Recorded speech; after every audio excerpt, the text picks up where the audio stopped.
বন্ধুরা, তো চলে এলাম আরেকটা ভিডিও নিয়ে। তো তোমরা কেমন আছো? আশা করছি ভালো আছো এবং আমিও খুব ভালো আছি। তো আমাদের বাড়িতে আজকে সাপ বেরিয়েছে, দেখাচ্ছি তোমাদেরকে। তো দেখো বন্ধুরা, বিশাল বড় সাপ। তো আমরা এই সাপটাকে তো দাঁড়াই সাপ নামে জানি। তো তোমরা কে কী নামে জানো এই সাপটাকে অবশ্যই কমেন্ট বক্সে জানিও। তো ভীষণ রৌদ্র, এখন ভীষণ গরম, তার জন্য জঙ্গলে সাপ বেরোয়। তো সাপটা মিনিমাম এটা 5-6 হাত লম্বা হবে এবং তার থেকে বেশিও হতে পারে, জানি না।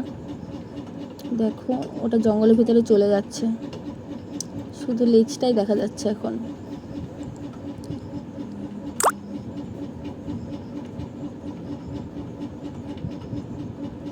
আর দেখা যাচ্ছে না। যদি ভিডিওটা ভালো লাগে অবশ্যই লাইক করে আমার পাশে থেকো এবং আমার সাপোর্ট করো।